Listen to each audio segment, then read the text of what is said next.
Yuri, you are one of the successful voice actors in the business. Big fan of yours. Thank you. Now, and this is a great season for you. You got Spider-Man 2 coming back as Peter Parker. I know. Yeah, and a month before that, Mortal Kombat.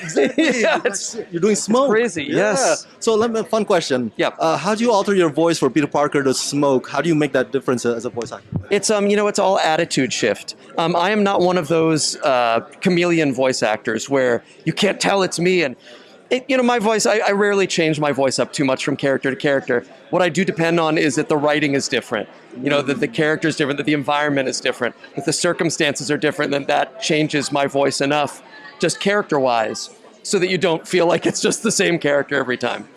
And for Smoke, it's been being dropped into this new sort of Mortal Kombat world, and the relationships that Smoke has with his adopted brothers, really helped guide the character for me. Do you have a favorite fatality? Oh, man, there's some new ones that you're going to see that I don't want to spoil. That'll probably rise to the top of the list. I mean, they've all gotten so ridiculous. It's why we love the game, right? Yeah. It is. Quick question, final question. What's your advice for people, aspiring actors to become voice actors? Is it tougher now than when you started coming up back then? I don't know. I mean, there's definitely a lot more attention on it now, which can be both good or bad. You could say, oh, well, there are more people vying for those jobs. But it's also created a lot more opportunities. Games have a lot more characters in them these days. And it's not always, back in the day, there were like a couple of voices that were, the voices they were looking for. And now if you look at games, there's so many different kinds of voices. There's not just the voiceover guy voice, or whatever.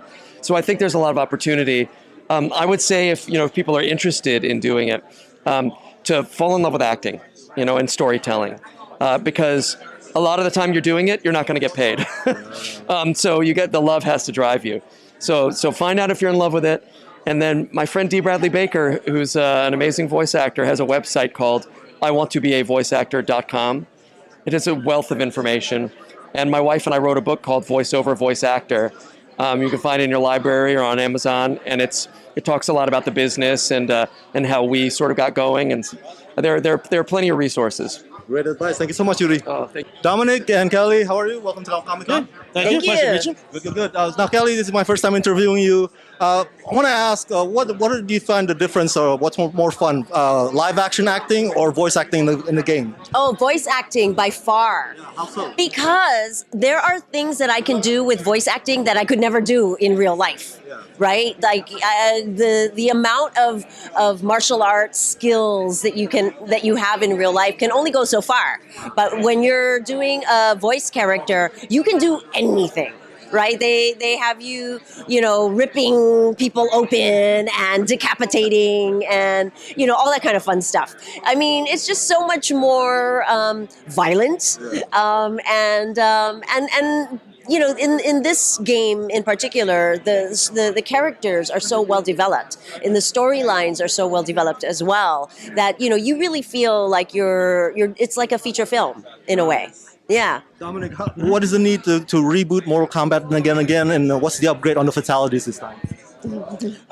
What's unique? Yeah. What is the need to reboot it again? Why the need? Well, with the last game, we were battling the creator of the universe, right? So once you've taken out God, what do you do? So it's kind of a natural, starting point to have to start from back from the beginning again. And sort of the trilogy of games, 9, X through 11, it kind of played itself out. So it was time to start fresh. The end of Aftermath gave us that opportunity to start fresh, and so from there it was a matter of trying to sit down with Ed, sort of find out where his head was at, to sort of where he wanted to see the universe go, and sort of develop that from there. Now, Kelly, I know you're keeping a secret, your character for the panel, but can you tease us a little bit about what the character's about?